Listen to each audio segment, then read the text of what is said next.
నేను నిన్ను అడిగేది ఒక్కటే, పెళ్లి చేసుకోమ్మా అని. వింటున్నావా? మళ్ళీ మొదలు పెట్టారా? ఈ వయసులో ఆయనకి సంతోషాన్ని ఇచ్చేది నీ పెళ్ళేనమ్మా.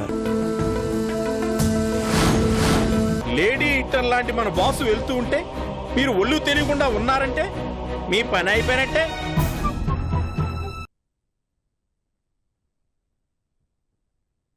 ఎండి వచ్చేది కూడా గమనించకుండా అంత పరధ్యానంగా ఉన్నప్పుడే మీరు ఏ టైపో అర్థమైంది. నేను ఇక్కడ పనిచేస్తే చాలు అనుకున్నాను మేడం. నేను పని చేయమనే చెప్తున్నాను.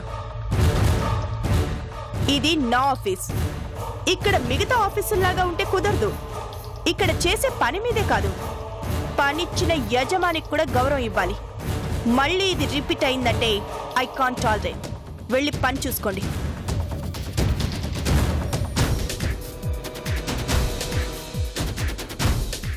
మీకు ఓ విషయం చెప్పాలి మేడం. పిల్లల గురించి ఆలోచించడానికి నాకు పసిపిల్లలు లేరు. భార్య తెమ్మన్న కూరగాయల గురించి, భార్య గురించి ఆలోచించడానికి నాకు... ఇక్కడ నేను చెప్పేదే వినాలి. మీరు చెప్పే కబుర్లు వినేంత టైం నాకుండదు. Don't waste my time.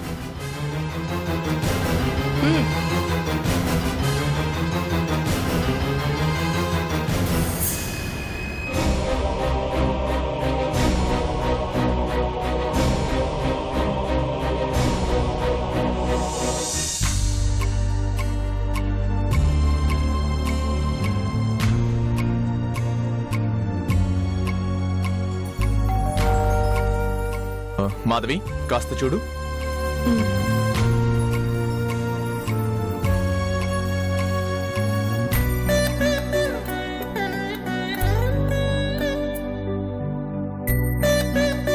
లలిత, బాగున్నావా మాధవి? బాగున్నాను. రండి. రాజా,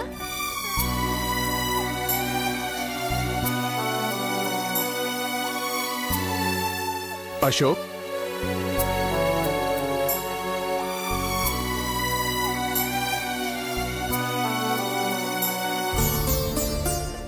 వస్తున్నా అని ఒక్క మాట కూడా చెప్పలేదేంట్రా? ఏ ఎంట్రన్స్ లో బ్యాండ్ మేళ లాంటివి అరేంజ్ చేసేవాడువా? రాకరాకొచ్చావు కదా, రెడ్ కార్పెట్ వేసుండేవాడిని. ఏ కార్పెట్ అవసరం లేదురా, నిన్ను చూస్తే చాలు. సరే కూర్చోరా. లలిత కూర్చో.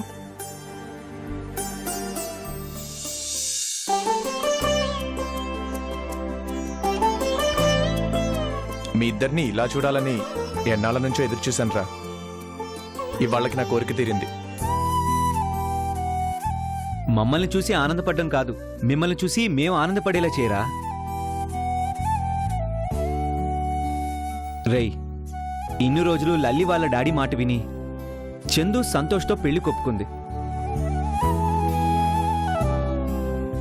ఈరోజు ఆ పెళ్లి ఆగిపోయింది. కృష్ణ అంకుల్కి కూడా వాళ్ళ అన్న మనస్తత్వం అర్థమైంది కాబట్టే చందుని తీసుకుని దూరంగా వెళ్ళిపోయారు. వాళ్ళు ఎక్కడున్నా వెతికి తీసుకొచ్చే బాధ్యత నాది. ఇప్పటికైనా చందు నీదాని చేసుకో, అదేరా నేను కోరుకునేది. జరగని విషయాల గురించి ఎందుకురా? నువ్వు అనుకుంటే జరిగిపోతుందిరా. అవును రాజా, మేం కలిసి ఉండాలని కలలు కన్నాం, కష్టపడ్డాం. ఈరోజు మేం బాగానే ఉన్నాము. మాలా మీరు కలిసుంటే చూడాలనుంది. ఇష్టమైన మనిషి దూరం అయితే ఆ బాధ ఎలా ఉంటుందో నాకన్నా నీకే బాగా తెలుసు. అలాంటిది ఈరోజు చందు నీకోసం బాధపడుతున్నా చూస్తూ ఎలా ఊరుకున్నావురా? నా గురించి బాధపడితే ఒకరికి భార్యగా వెళ్ళాలని ఎందుకు అనుకుంటుందిరా? రేయ్, ఒకటి చెప్పనా? నీతో స్నేహం చేసిన వాళ్ళందరూ నీ నుంచి నేర్చుకుంది మంచితనం, త్యాగమేరా. నేనొక్కడినే అది నేర్చుకోలేకపోయాను. అలాగే నీ నుంచి నేర్చుకున్న ఆ మంచితనంతోనే తన కుటుంబం కోసం చందు తన ప్రేమని, తన జీవితాన్ని త్యాగం చేయాలనుకుంది. ఈరోజు ఆ త్యాగానికి అర్థం లేదని తెలుసుకున్నారు కాబట్టే తన పెద్దనాన్నని వదిలేసి దూరంగా వెళ్ళిపోయారు. నీ మనసులో చందు అంటే ఎంత ప్రేమ ఉందో తన మనసులో కూడా అంతే ఉందిరా. నా మాట వినరా, ఈ టైంలో చందుకి అండగా నిలబడాల్సింది నువ్వే. రై ప్లీజ్, చందు ఈ ఇంటి గడప దాటినప్పుడే నా మనసు దాటి వెళ్ళిపోయింది. తనే వద్దనుకున్నాక ఇంకా తన గురించి ఆలోచించాల్సిన అవసరం నాకు లేదు. ఎందుకు రాజా ఇంత మొండిగా ప్రవర్తిస్తున్నావు? చూడు లలిత, జీవితంలో ఒకేసారి ఓడిపోవాలి. ఎందుకంటే గెలవడానికి అది తర్వాత బలం అవుతుంది కాబట్టి.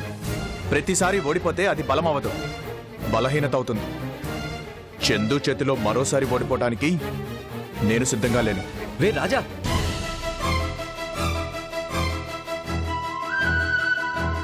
రై, ఇన్ని రోజుల తర్వాత నువ్వు ఈ ఇంటికి వచ్చింది ఇలాంటి వేస్ట్ టాపిక్ మాట్లాడుకోవడానికి కాదురా. మనం మాట్లాడుకోవాల్సిన విషయాలు ఇంకా చాలా ఉన్నాయిరా. ఆ టాపిక్ వదిలేరా బాబు.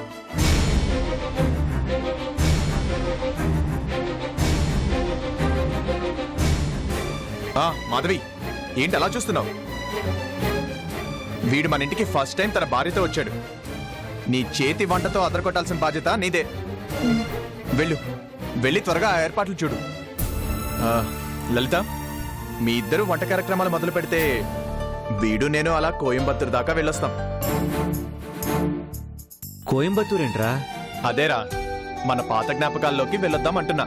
ఓ,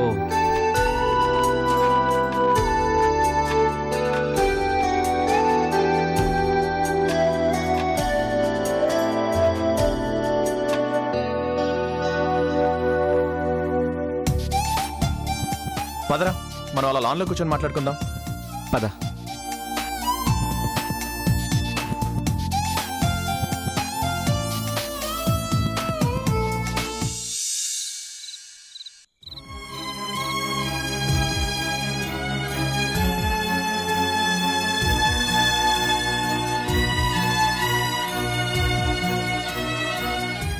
వచ్చిన దగ్గర నుంచి ఇంట్లో పిల్లల గురించి, భార్య తెమ్మన్న కూరగాయల గురించి ఆలోచిస్తూ టైం పాస్ చేయండి.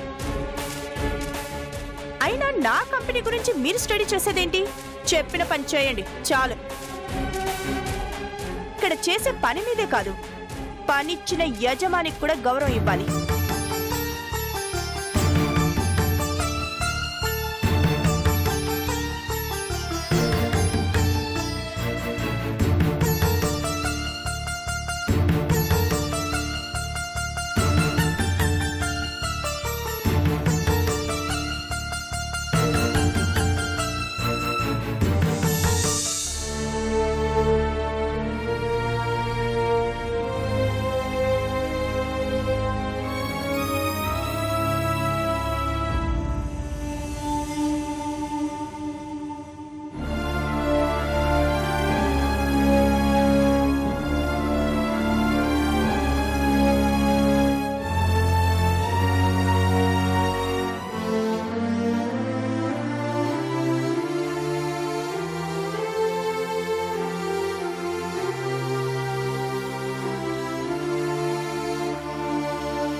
డాడీ,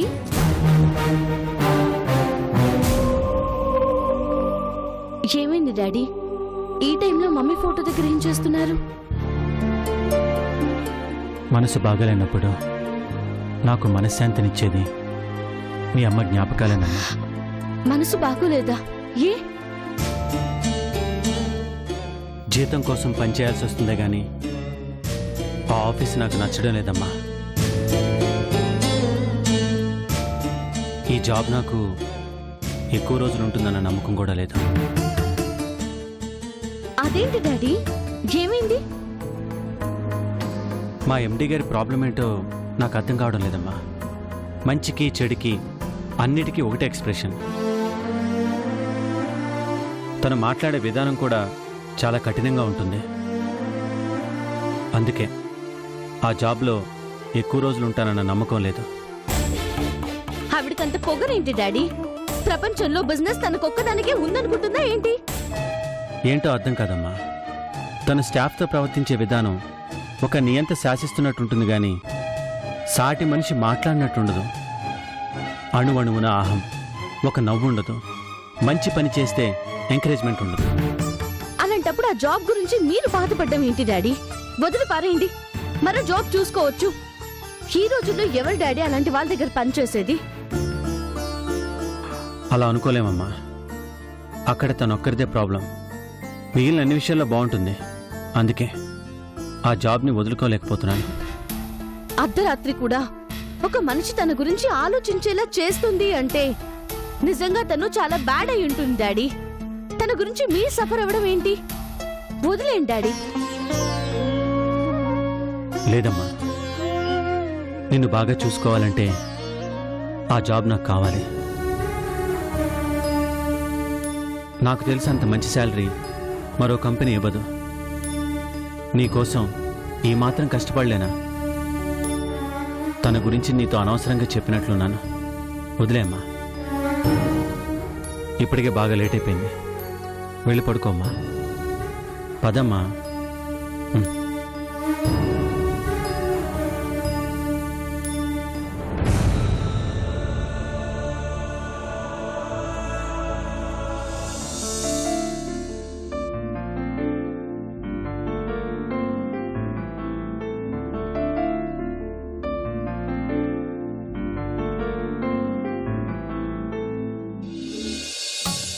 టైంకి స్కూల్కి వెళ్ళే పిల్లలకి మనకి పెద్ద తేడా లేదురా. అవునరా బాబు, చిన్నప్పుడు మా అమ్మ అన్నం పెట్టేది, ఇప్పుడేమో మా ఆవిడ డబ్బా పెడుతుంది.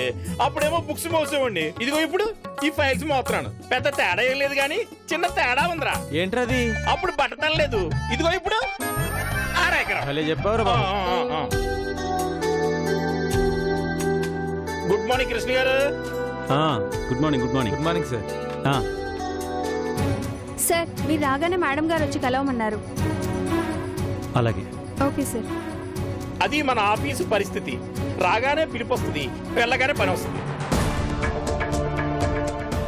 పాపం రాగానే టీ తాగుతారు, ట్రాఫిక్ లో అలసిపోయి వచ్చి ఏసీలో కాసేపు సేద తీరుతారు. ఇవే ఉండదు ఆవిడకి. పని పని అంటూ ఫైల్స్ మధ్య పడి నలిపేస్తుంటుంది. మనకి జీతాలు ఇచ్చేది అందుకు కదండి. అంతేరా.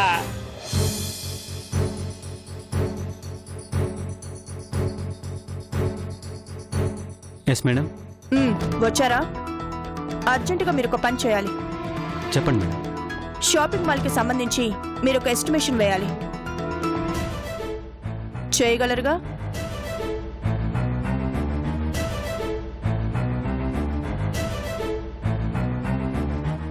చేస్తానండి. మీరేదో మంచి ఎక్స్పీరియన్స్డ్ పర్సన్ అని అనంతరాం గారు చెప్పారు. మీకు అప్పగిస్తున్న ఫస్ట్ వర్క్ ఇది. చూస్తాను మీ ఎక్స్పీరియన్స్ ఎంతో. ఆ డిజైన్ ఉంటే ఇవ్వండి మేడం. ఎన్ని రోజుల్లో ఫినిష్ చేస్తారు? 2 days. ఓ, ఎస్టిమేషన్ వేయడానికే 2 రోజులు కావాలా? ఇక మీ ఎక్స్పీరియన్స్ ఎందుకు? ఏ జూనియర్ ఇంజనీర్కో ఇచ్చినా చేస్తాడు.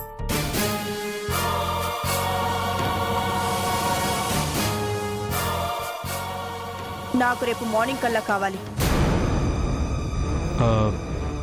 రేపు మార్నింగ్ అంటే చాలా కష్టం మేడం. కష్టపడటానికేగా మీకు ఈ జాబ్ ఇచ్చింది.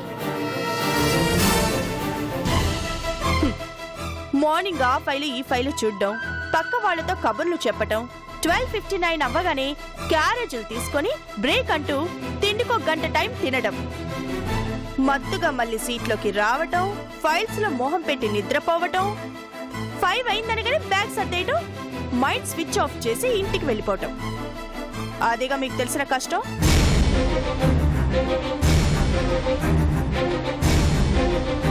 నా ఆఫీస్లో అలాంటివి కుదరవు. వర్క్ చెయ్యాలి. ఈ ఎస్టిమేషన్ రేపు మార్నింగ్ కల్లా నాకు ఇవ్వాలి. చేత కాదంటూ చెప్పండి, మరొకరికి అప్పగిస్తాను. మార్నింగ్ కల్లా చేస్తాను మేడం. 2 days టైం అడిగినప్పుడే నాకు మీ మీద నమ్మకం పోయింది. అయినా చూస్తాను ఏ మాత్రం చేస్తారో.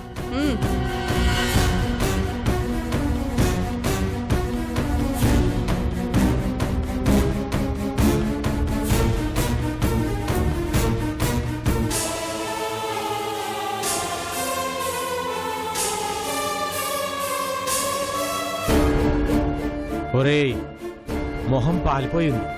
అంటే అమ్మవారి విశ్వరూపం లోపల అంతో ఇంతో చూపించుంటుంది.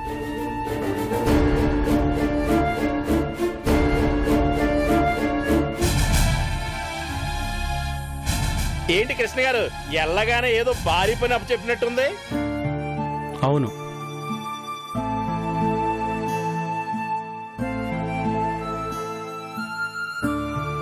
ఒరే చూసావా, పక్కన ఇద్దరు మాట్లాడుతున్నారు, వాళ్ళు ఏదో అడుగుతున్నారు. వాళ్ళు మాట్లాడుతూనే ధ్యాస లేకుండా పనిలో ఎంత బేభత్సంగా మునిగిపోయాడో. అదేరా ఈ ఆఫీస్ మహత్యం. కృష్ణ గారు ఉమ్, ఇక మీ పని అంతే. ఉమ్. మిక్సీలో వేసిన పిండిలాగా అలా నలుగుతూనే ఉంటారు. పని చేయడం నాకు ఇష్టమే. సో నాకేం బాధ లేదు. నన్ను చూసి బాధపడడం మానేసి మీ పనులు మీరు చూసుకోండి. ఆ, పని చూసుకోరా.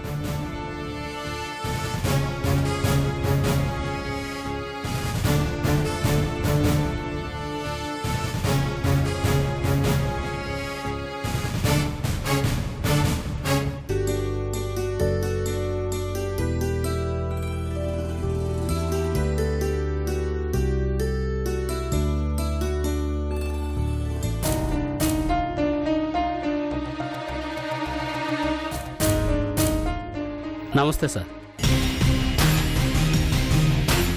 నమస్తే, రండి.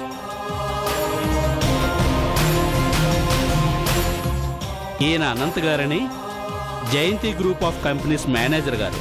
ఓ నైస్ మీటింగ్. Thank you. కూర్చోండి. మీరు కూర్చోండి. చెప్పండి. అదే సార్, ఇంతకు ముందే మీకు చెప్పాను కదా, సార్ వాళ్ళ కంపెనీ కొత్తగా మాల్ పెట్టబోతున్నారు. అందుకు మీ దగ్గరున్న ఒక బిల్డింగ్ గురించి చెప్పానని. అవును. ఆ విషయం గురించి మాట్లాడాలనే సార్ వచ్చారు. మేము స్టార్ట్ చేయబోతున్న ఫస్ట్ మాల్ మంచి ఏరియాలో లావిష్గా కట్టాలని ప్లాన్ చేస్తున్నాం. చాలా రోజులుగా మంచి ప్లేస్ కోసం ట్రై చేస్తుంటే మీ స్థలం గురించి చెప్పారు. అమీర్పేట్ అంటే అంతకంటే మంచి ఏరియా ఏముంటుంది? బట్ అది స్థలం కాదు sir, residential building. No problem. Mall కట్టడానికి ఆ ప్లేస్ సరిపోతుందంటే బిల్డింగ్ ఏముంది, పడగొట్టేద్దాం.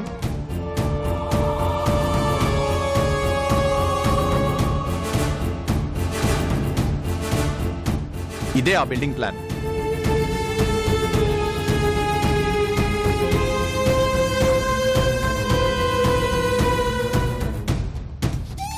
వావ్, మాల్ కట్టడానికి పెర్ఫెక్ట్ ప్లేస్ ఇది. మేము ఊహించిన దానికన్నా మంచి ఏరియాలో ఉంది ఇది. అందుకే కదా సార్, ఒకసారి ప్లేస్ చూశారంటే వదిలిపెట్టరు అని చెప్పాను. ఎస్ రాజా గారు, మా జయంతి గ్రూప్ ఆఫ్ కంపెనీస్ నుంచి మేము స్టార్ట్ చేయబోతున్న ఫస్ట్ మాల్ ఇది. సో ప్లేస్ ఓకే అనుకుంటే ప్రైస్ గురించి ఆలోచించే ప్రశ్నే లేదు. మీకు ప్లేస్ నచ్చింది కదా? యా, చాలా బాగా నచ్చింది. నచ్చినప్పుడు ఆలస్యం ఎందుకు సార్? రేటు అది మాట్లాడుకొని ఫైనల్గా ఇంతని సెటిల్ చేసుకుంటే సరిపోతుందిగా. ప్రైస్ గురించి మాట్లాడేది ఏమీ లేదు. ఈ ప్లేస్ మాకు కావాలి. రాజా గారు, మార్కెట్ ప్రైస్ కంటే డబుల్ అమౌంట్ ఇస్తాం. Are you happy? మీకు అంతగా నచ్చినప్పుడు నాకు ప్రాబ్లం ఏముంది సార్? మీ పై వాళ్ళతో మాట్లాడి మీకు ఓకే అంటే అమ్మడానికి నేను రెడీ. మా ఎండి గారిని నేను కన్విన్స్ చేస్తాను సార్. మీ బిల్డింగ్ గురించి తెలుసుకునే ఆల్రెడీ అడ్వాన్స్ చెక్ కూడా తీసుకొచ్చాను సార్. ఇక మాట్లాడడానికి ఏమీ లేదు. ఇదిగోండి sir, this is the advance.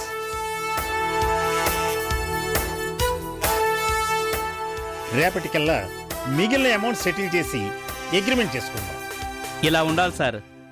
వచ్చారు, చూశారు, అడ్వాన్స్ ఇచ్చేశారు, ప్లేస్ మీద అనిపించుకున్నారు. నచ్చని విషయం గురించి ఆలోచించాం, నచ్చితే డబ్బు గురించి ఆలోచించాం. అది మా కంపెనీ సిద్ధాంతం. రాజా గారు, రేపు కలుద్దామండి. Thank you sir. Pleasure meeting you. Thank you. Bye sir.